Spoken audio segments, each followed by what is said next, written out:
Good morning, I'm Annika Colbert. It's Wednesday, March 31st. Helping San Diego's youth who've been involved with gangs, we'll have more on that next, but first, let's do the headlines. More unaccompanied teenage girls have arrived at the San Diego Convention Center, bringing the total of migrant children there to 723. That's according to the city news service. 70 have tested positive for the coronavirus. Local authorities are seeking volunteer teachers to provide educational services for the girls, a move that's been criticized by Republican Congressman Darrell Issa. In a statement, Issa noted that the decision to provide in-person instruction to the girls was, quote, outrageous, while San Diego schools remain closed. Golden Hall in downtown San Diego is once again sheltering San Diegans experiencing homelessness. Many of the people at the facilities were previously housed at the convention center. Mayor Todd Gloria said the city is continuing to take a holistic approach to ending homelessness. That means leading with compassion and engaging on prevention, using good data to make our decisions, and making sure that we implement the plans that we have, with everything pointing towards connecting people to housing. The Golden Hall operation is being run by Father Joe's Villages. Many San Diego city and county offices will be closed today for Cesar Chavez Day. County libraries and animal shelters will be closed to the public, though emergency animal services will be available. County parks will remain open, and city trash and recycling will continue as normal. From KPBS, you're listening to San Diego News Now. Stay with me for more of the local news you need.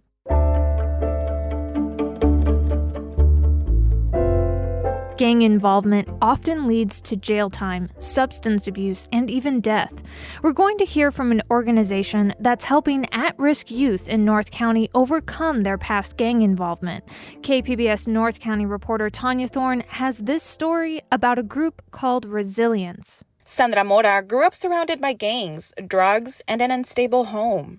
I didn't have nobody there, so I ended up turning into gangs.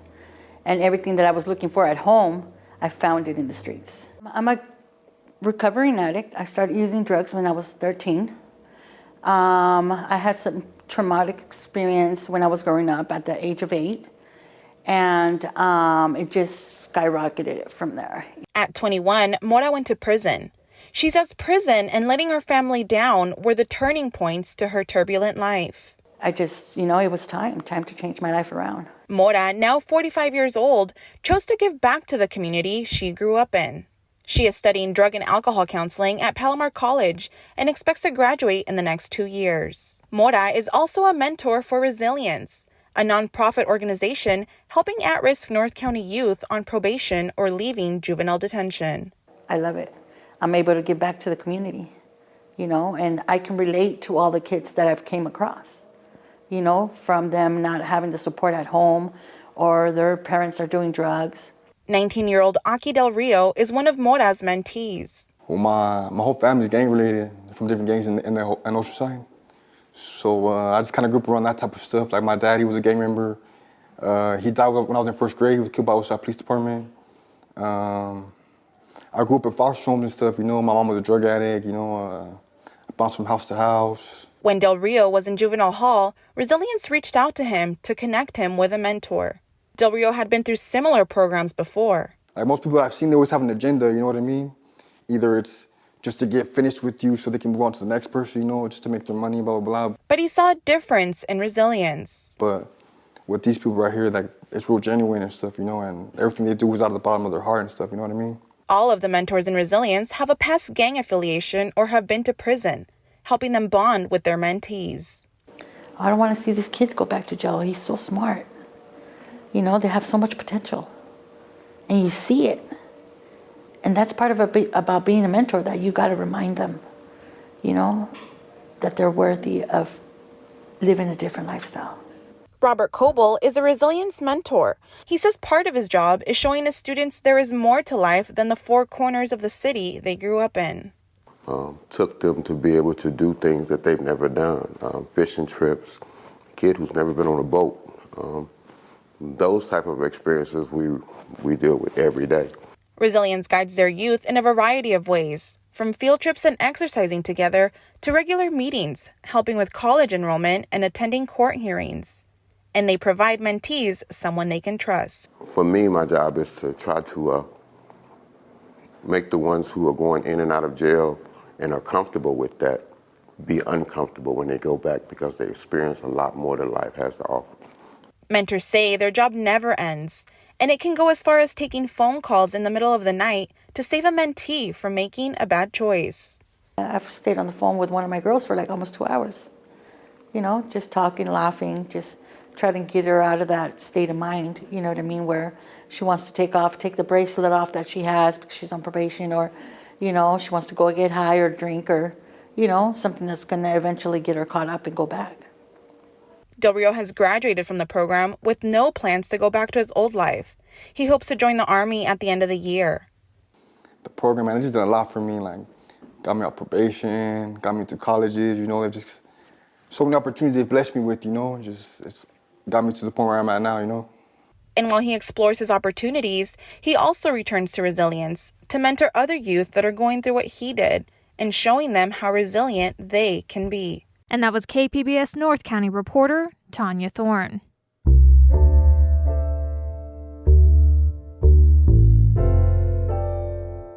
The VA is expanding the number of veterans who are eligible for the COVID-19 vaccine. KPBS military reporter Steve Walsh says that the local VA has an ambitious goal of getting shots to any vet who wants one. For veterans, the fastest route to getting vaccinated may go through the local VA, according to Dr. Robert Smith, the head of the San Diego VA.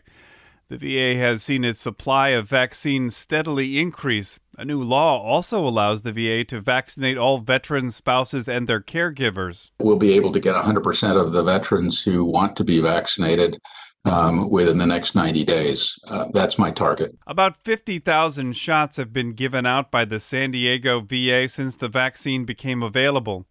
Last week, the VA went 6 days without a COVID patient. Right now, there are 2 veterans in the hospital with the disease. And that was KPBS military reporter Steve Walsh. The VA's vaccine scheduling hotline is 858-642-3810.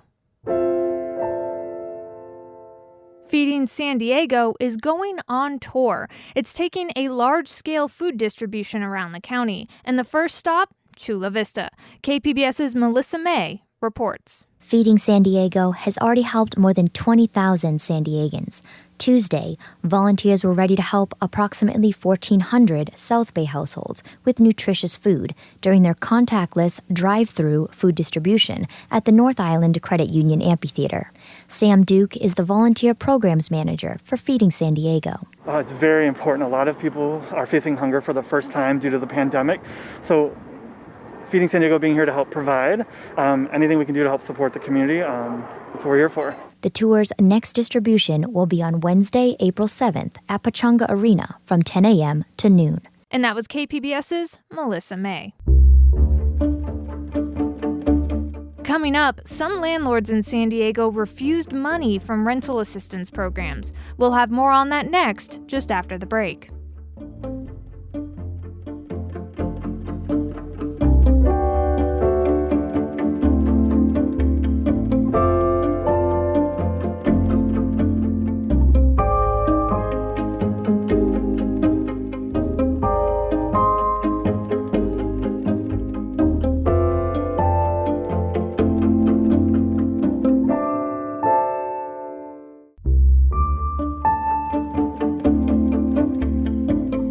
Last year, the city and county of San Diego set aside $40 million in rental assistance to help low-income families impacted by the pandemic.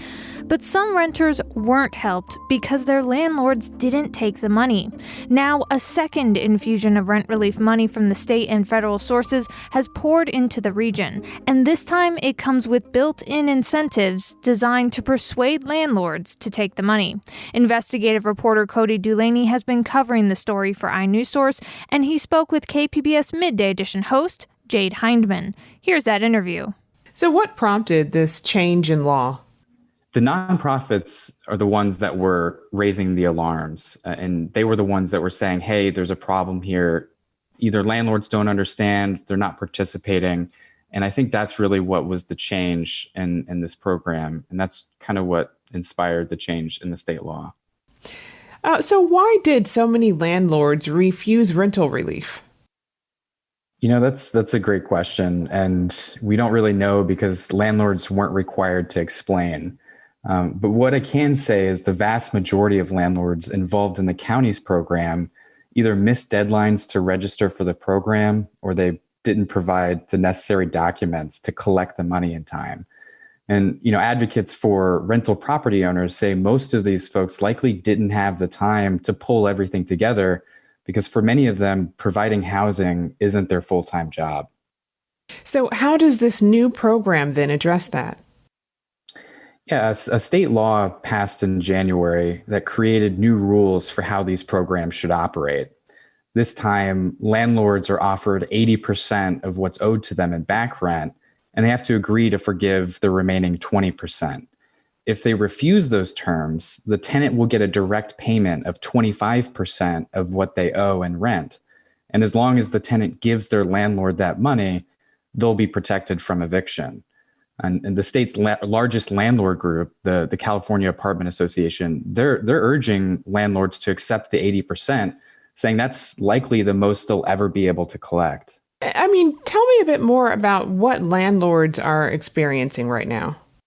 So some of the landlords that I've talked to, some of them haven't collected any rent since last March, since the beginning of the pandemic, and throughout that time, they're still expected to pay mortgage. They're still expected to, if they pay utilities, they have to keep the lights on and keep everything running.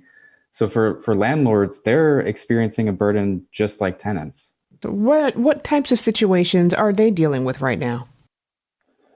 Yeah, people are struggling. A Sandag report released this month said 1 in 4 people who are working in jobs that don't require a college education are still out of work.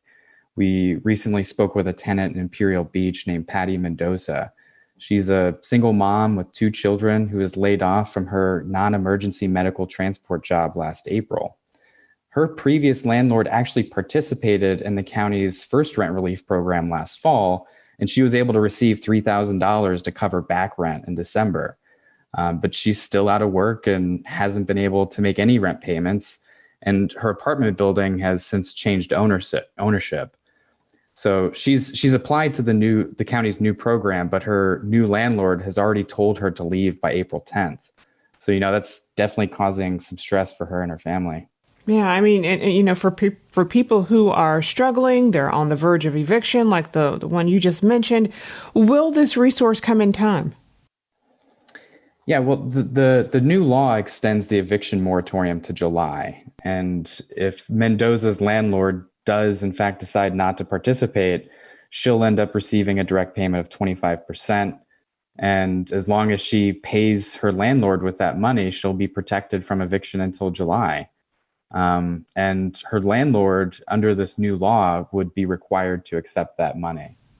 How much money is available for this relief program? Because the money was based on population, the San Diego region received more than $211 million from the state and federal governments. Specifically, the county, as well as the cities of San Diego and Chula Vista, all received money for their own rental relief programs. So walk us through the process then to get this rental assistance. Yeah, a number of factors determine a tenant's eligibility, but the big one is whether or not you fall within a certain threshold for income. So if you have a family of 4, that would be $92,400 a year. And if you live in the cities of San Diego or Chula Vista, you can go directly on their websites, the city websites, and navigate there and find the programs through there. If you're a tenant that lives any other part in the county, just go ahead and apply through the county's website.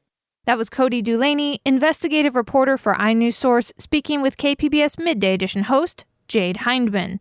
iNewsSource is an independently funded nonprofit partner of KPBS.